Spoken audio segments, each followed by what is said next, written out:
Hello everyone, यह है general aptitude series का पार्ट 10 जिसमें हम करने वाले हैं चूजिंग ऑड वन आउट के क्वेश्चंस। और मैं एक बात बोलना चाहती हूँ, किसी ने मुझसे बोला था compound interest and simple interest का भी वीडियो बनाने को। उस बात को बहुत दिन हो गए हैं, शायद हफ्ते हो गए हैं, मैं नहीं बना पाई हूँ। कि जैसे मैंने आपको बोला कि मैं कॉन्सेप्चुअल वीडियोस बनाने का मेरे लिए वक्त नहीं मिल पा रहा है, क्योंकि मैं चाहती हूँ कि अगर मैं वीडियो बनाऊँ तो मैं आपको अच्छे से उस टॉपिक को समझाऊँ। इसलिए मैं आप कॉन्सेप्चुअल वाला नहीं ले रही हूँ, टॉपिक समझा नहीं रही हूँ।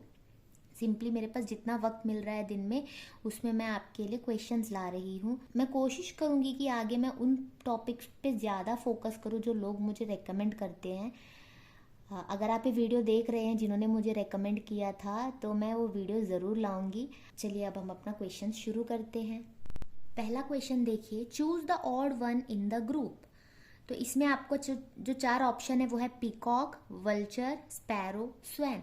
अगर आप ध्यान दोगे तो सभी के सभी बर्ड्स के नाम हैं, बर्ड्स हैं। अब इनमें ऑड वन हम कैसे देखें? तो जैसे आपको पता होगा कि जो पीकॉक, वल्चर एंड स्पैरो होते हैं ये वाटर में नहीं रहते हैं, जबकि जो स्वैन होता है वो जो है एक वाटर बर्ड होता है।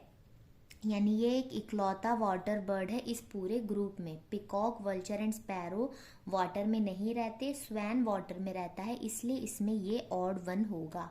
हालांकि सभी बर्ड्स हैं पर ये वाटर बर्ड है। सेकेंड क्वेश्चन देखिए, choose the odd one in the group. यहाँ पर हमें दिया हुआ है सन, ब्लैक होल, वीनस, मार्स। जैसे आप देख सकते हैं वीनस और मार्स जो है ये प्लैनेट्स हैं, और सन जो है ये सब हमारे सोलर सिस्टम में लाई करते हैं। हमारा जो सोलर सिस्टम है उसमें सन और सारे के सारे प्लैनेट्स होते हैं, लेकिन ये ब्लैक होल हमारे सोलर सिस्टम का पार्ट नहीं है, इसलिए ये हमारा हो जाएगा ऑड वर्ड इन चारों में से। देखिए अगला जो हमारा ऑप्शंस हैं वो है artery, ventricle, pharynx and aorta. अगर आपने साइंस लेकर पढ़ा होगा, आपने हार्ट के बारे में पढ़ा होगा, तो आपको ये पता होगा जो हमारा हार्ट होता है ना, वो एक पंप की तरह काम करता है हमारे ब्लड को सारी बॉडी पार्ट में पहुंचाने के लिए। क्योंकि हमारा बॉडी इतना मतलब ह्यूज होता है, यूनिसेलुलर की तरह तो नहीं होता है ना। तो ह्यूज बॉडी पार्ट में हर एक पार्ट में हमारे फिंगर के टिप से लेकर फुट के टिप तक हमारे हर एक सेल्स में ब्लड पहुंचता है, और वो पहुंचने का कारण है हमारा हार्ट जो कि पंप करता है। तो जब ये हार्ट पंप करता है तो उसके साथ एसोसिएटेड होते हैं कुछ ब्लड वेसल्स। वो ब्लड वेसल्स क्या करते हैं, इन ब्लड्स को अपने साथ ले जाते हैं। यानी अगर हमारा हार्ट पंप की तरह काम करता है तो जो हमारे ब्लड वेसल्स होंगे वो ट्यूब की तरह काम करता है, यानी इन ट्यूब्स के थ्रू ही ब्लड फ्लो करता है। तो वहां पर आपने ये पढ़ा होगा आर्टरी एंड वेन। आर्टरी जो होता है और वेन्स होते हैं, दो तरह के ब्लड वेसल्स, एक्चुअली तीन तरह के होते हैं। एक होता है आर्टरी, एक होता है वेन, और एक होता है कैपिलरी। ये तीन तरह के होते हैं हमारे ब्लड वेसल्स। तो यहाँ पर आर्टरी बोला गया है वो हमारा एक ब्लड वेसल है, और ऑर्टा जो बोला गया ये आर्टरी का एक टाइप है। जो आर्टरी होता है इसमें एक होता है ऑर्टा और एक होता है पल्मोनरी आर्टरी, एक होता है पल्मोनरी आर्टरी। सिमिलरली जो वेन होता है, वेन में एक होता है पल्मोनरी वेन जैसे पल्मोनरी आर्टरी है, और जैसे इसमें ऑर्टा होता है वेन्स में होता है वीना केवा, ये होता है। और कैपिलरी में ऐसा कोई टाइप नहीं होता है। तो जैसे हमने देखा ये आर्टरी हो गया और ये ऑर्टा हो गया, ये तो हमारे ब्लड वेसल्स होते हैं। और वेंट्रिकल जो होता है, हमारा जो हार्ट होता है, आपको पता होगा हमारा ह्यूमन हार्ट जो है 4 चैम्बर्ड होता है। इसमें से जो ऊपर की 2 चैम्बर्ड होता है उसे हम कहते हैं एट्रियम, और नीचे के 2 चैम्बर्स को हम कहते हैं वेंट्रिकल। तो अपर 2 चैम्बर एट्रियम, नीचे के 2 चैम्बर वेंट्रिकल होते हैं। तो इसका मतलब वेंट्रिकल हमारे हार्ट का ही एक चैम्बर का नाम है। तो इसमें जो 3 नाम ये आ गए, ये सब क्या है, हमारे हार्ट के फंक्शन से रिलेटेड है। यानी कि ये हार्ट का एक चैम्बर है, और ये दोनों हमारे ब्लड वेसल्स का हिस्सा है जो हार्ट से निकलने वाले ब्लड को यहाँ हमारे सारे बॉडी पार्ट में मूव करने में हेल्प करता है। तो फेरिंग्स जो होता है वो हमारे गले में होता है, जो क्या करता है, जैसे हमारे हम जब सांस लेते हैं या हम कोई चीज़ निगल रहे होते हैं, स्वैलो कर रहे होते हैं, तो हमारा जो है फेरिंग्स एक ऐसा चीज़ है जो हमारा respiratory system and digestive system दोनों में काम आता है। यानी कि ये जो होता है, जो हम सांस ले रहे होते हैं उस एयर को वो क्या करता है, रेस्पिरेटरी ट्रैक्ट में भेजता है, और जो खाना हम स्वेलो करते हैं उसे वो डाइजेस्टिव ट्रैक्ट में भेजता है, यानी ईसोफेगस में भेजता है। तो ये काम होता है फेरिंग्स का। तो इसलिए आपने नोट किया होगा कि जब हम छींकते हैं, ऐसा कुछ होता है तो होता है ना कभी कभार, जो हमने खाया वो हमारे नाक के थ्रू बाहर आता है, या पानी पीते हैं वो अगर हम तब छींक लें तो पानी भी हमारे मुंह से सीधे नाक से निकलता है।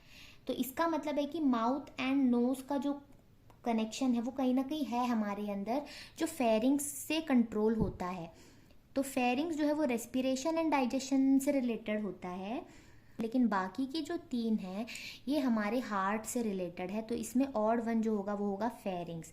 तो यहाँ पर थोड़ा सा हमने साइंस थोड़ा ज़्यादा ही देख लिया, तो आपको बस इतना यहाँ पे इतना ही बताना था कि ये 3 हमारे हार्ट के फंक्शन से रिलेटेड है और ये हमारे रेस्पिरेशन एंड डाइजेशन से रिलेटेड है, इसलिए ये हमारा ऑड वन आउट होगा। अगला है हमारा affluent, rich, prestigious, well to do. तो हमें सबका मतलब पता होना चाहिए। यहाँ पे आपको ये पता होगा रिच का जो मतलब होता है, वेल टू डू का भी वही मतलब होता है। जैसे हम किसी को बोलते हैं कि वो रिच फैमिली को बिलोंग करता है, तो हम ऐसे भी तो बोलते हैं ना, he belongs to a well to do family. Well to do का मतलब होता है अच्छा खासा, मतलब रिच जैसा ही उसका मतलब होता है। और जो एफ्लुएंट होता है, एफ्लुएंट का मतलब होता है समवन वो इज वेल्दी। एफ्लुएंट हम उसे कहेंगे जो वेल्दी होता है। तो इसका मतलब है समवन वो इज वेल्दी। तो अगेन ये भी थोड़ा रिच से रिलेटेड हो गया। वेल्दी यानी वही अमीर है ना, जो अमीर है उसे हम एफ्लुएंट कहते हैं, रिच भी उसी को कहते हैं, वेल टू डू भी हम उसे ही कहेंगे। प्रेस्टीजियस का मतलब होता है ऑफ हाई प्रेस्टीज। अब प्रेस्टीज क्या होता है, प्रेस्टीज आप बोल सकते हैं रेपुटेशन, मतलब किसी का रेपुटेशन बहुत हाई है, वो बहुत प्रेस्टीजियस है। जैसे किसी कॉलेज के बारे में अगर हम बात करें, कोई कॉलेज का रेपुटेशन बहुत अच्छा है तो हम बोलेंगे it is a prestigious college, ऐसा हम बोल सकते हैं। ये वेल्थ से रिलेटेड नहीं है, ये होता है रेपुटेशन से रिलेटेड। तो बाकी के तीनों वर्ड्स जो है वो वेल्थ से रिलेटेड है, लेकिन प्रेस्टिजियस रेपुटेशन से रिलेटेड है, तो ये हमारा ऑड वर्ड होगा। तो अब देखिए, choose the odd word in the group. Option है येन, रुपी, पाउंड, करेंसी। तो जैसे आप देख सकते हैं येन, रुपी एंड पाउंड जो होता है ये किसी कंट्रीज के करेंसी है, और ये करेंसी वर्ड दिया गया है, यानी ये करेंसीज ही हैं बट ये करेंसी के नेम्स हैं, तो यही इसमें से ऑड होगा। तो अब नॉलेज के लिए हम ये भी देख लेते हैं कि ये जो भी करेंसीज दिए गए हैं ये कौन से कंट्रीज के हैं। तो येन जो है ये जापान का करेंसी है, रुपी सबको पता है इंडिया की करेंसी है, और पाउंड जो होता है ये यूके की करेंसी है। तो इस तरह से होता है। तो यहाँ पे देखा जाए तो ये करेंसी बोला गया, बट बाकी के 3 जो है करेंसी के नेम्स हैं, तो इसलिए यही ऑड वन आउट होगा। अगला question, choose the odd word in the group. Options है मसूरी, ऊटी, दार्जिलिंग, आगरा। चारों ही जगह के नाम हैं, बट अगर आप थोड़ा सा फोकस करेंगे तो आप ये नोटिस करेंगे कि जो मसूरी, ऊटी एंड दार्जिलिंग हैं ये तीनों ही हिल स्टेशंस के नाम हैं। ये तीनों हिल स्टेशंस हैं और आगरा हिल स्टेशन नहीं है, इसका मतलब आगरा ही यहाँ पर ऑड वर्ड होगा। अगला है choose the odd word in the group. Options metre, kilometre, decimetre, ammeter. अब क्योंकि इसमें सबके आगे मीटर लगा है तो कंफ्यूज हो सकते हैं जिन्हें इसका नॉलेज नहीं होगा वो। तो यहाँ पर हम देखेंगे, जैसे इतना तो सबको पता होगा, मीटर जो होता है वो हम डिस्टेंस या फिर लेंथ को बताने के लिए यूज करने वाले यूनिट है, यानी ये यूनिट है। डिस्टेंस या लेंथ का यूनिट होता है मीटर। सिमिलरली किलोमीटर भी वही होगा, जैसे हम कोई डिस्टेंस बताते हैं इतना किलोमीटर हो गया, वैसे ही डेसीमीटर भी होता है। तो जैसे आपने देखा होगा जब हम स्केल यूज करते हैं, स्केल में सबको पता है सेंटीमीटर जो होता है इस तरह से होता है, 0, 1, 2, 3, 4, 5 ऐसे सेंटीमीटर जो होते हैं वो 0 से लेके 1 के बीच में आपको फिर 10 लाइंस दिखते हैं, वो डेसी का होता है। ठीक है, जैसे 1 डेसीमीटर ऐसे होगा। तो डेसीमीटर भी हमारे डिस्टेंस का या लेंथ का ही यूनिट है, जबकि जो एमीटर होता है ये करंट को मेजर करने वाला डिवाइस होता है। तो एमीटर एक डिवाइस होता है और करंट का जो यूनिट होता है वो होता है एम्पियर। एम्पियर उसका यूनिट होता है, बट करंट को मेजर करने वाला जो इंस्ट्रूमेंट होता है जिसके थ्रू हम करंट मेजर करते हैं उसे हम कहते हैं एमीटर। तो ये एक डिवाइस हुआ और ये सारे जो है यूनिट्स हैं जिससे हम लेंथ को मेजर करते हैं। तो डी यहाँ पर ऑड वन हो जाएगा। Choose the odd word in the group. Options हैं लूडो, चेस, पोलो, कैरम।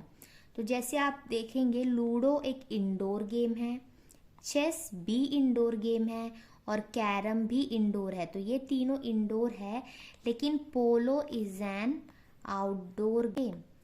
ठीक है, तो यही ऑड वन होगा। चारों के चारों तो गेम है, बट ये तीनों इंडोर गेम है और पोलो आउटडोर गेम है। Choose the odd word in the group. Options हैं rabbit, cat, dog and fox. चारों एनिमल्स हैं, बट अगर आप यहाँ पर ध्यान से देखें तो इसमें से रैबिट एक ऐसा एनिमल है जो सिर्फ और सिर्फ वेजिटेबल्स खाता है, या कह सकते हैं ये हर्बीवोरस है। तो रैबिट क्या है, एक हर्बीवोर है।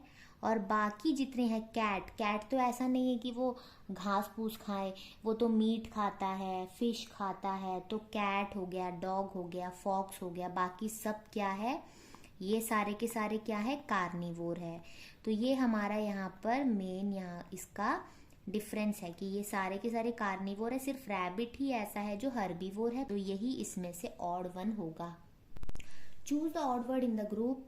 ऑप्शंस हैं mobile, computer, fountain pen and television. अगर आप चारों को अच्छे से डिटेल में देखो तो आपको ये पता लगेगा कि जो मोबाइल, कंप्यूटर और टेलीविजन है इसे हम कहते हैं इलेक्ट्रॉनिक गैजेट्स। ये सब क्या है, इलेक्ट्रॉनिक गैजेट्स है। बट फाउंटेन पेन जो है वो इलेक्ट्रॉनिक नहीं है, इसलिए यही हमारा ऑड वर्ड होगा यहाँ पर। तो इसके साथ हमारे 10 क्वेश्चंस कंप्लीट होते हैं जो कि बहुत ही आसान थे। उम्मीद करती हूँ ऐसे क्वेश्चंस मैं और भी कराऊंगी आगे फ्यूचर में, तो उससे क्या होगा, और ज़्यादा वोकैबुलरीज बढ़ेगी और नए टॉपिक्स को भी मैं कवर करने की कोशिश करूँगी। पुराने वीडियोस अगर नहीं देखे हैं तो जनरल एप्टीट्यूड का जो प्लेलिस्ट का लिंक है वो आपको डिस्क्रिप्शन में मिल जाएगा। उसमें से आपको जो टॉपिक्स या जो तरह के क्वेश्चंस करने हैं वो आप देखकर उसमें से पढ़ सकते हैं। और आगे आने वाली वीडियोस को देखने के लिए चैनल को सब्सक्राइब करिए और बेल आइकन को क्लिक कर दीजिए। वीडियोस अगर अच्छी लगे तो अपने दोस्तों को भी ज़रूर शेयर करिएगा। Thanks for watching.